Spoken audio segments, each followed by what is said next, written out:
Mindfulness is interesting as a practice that cultivates attention and concentration.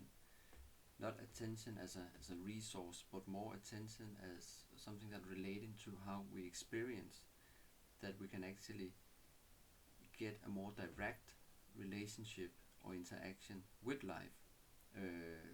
That also means that attention is a concept that's much more ethical if we relate it to Simone Weil or we relate it to Iris Murdoch.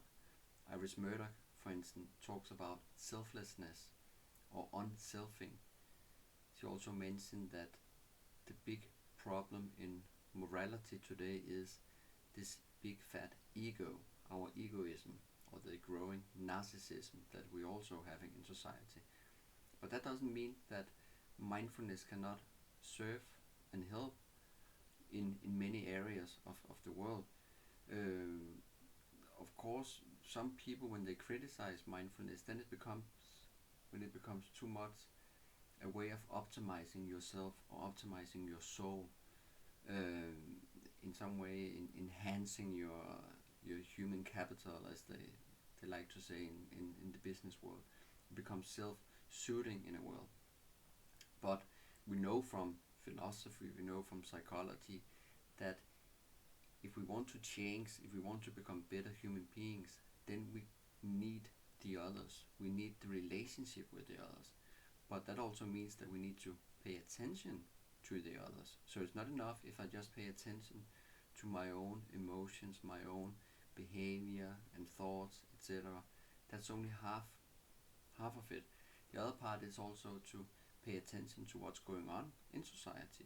If I see injustice taking place, then I need to act. I need to say stop once in a while when I see inappropriate forms of behavior. So I think that it's a double-sided attention that reaches out. So I'm paying attention to the life that I'm living, that I'm taking part of, that I'm participating in, but of course also to myself, how this outside world affects me. So I'm constantly trying to become worthy of what is happening to me, but also how I affect other people, because we're constantly connected. That means also that my well-being depends on other people's well-being and the other way around.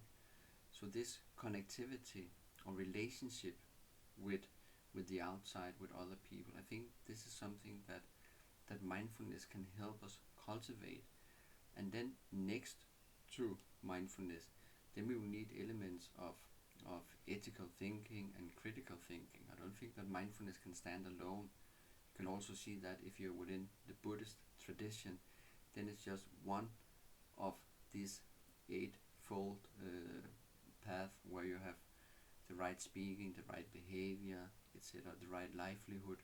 So it has an ethical part that are not necessarily in the part of the mindfulness.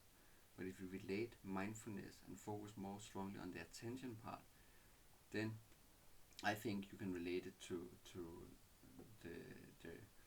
the work of Simone Weil and Iris Murdoch, that talks about attention as being almost love. And I think that attention can help us to have this, almost you would say, a love affair with life, that we care about life, because what else should we care about? The stock markets, our prestige, how many followers we have? Of course not. Life is what matters. That should be obvious for all, even in the business world.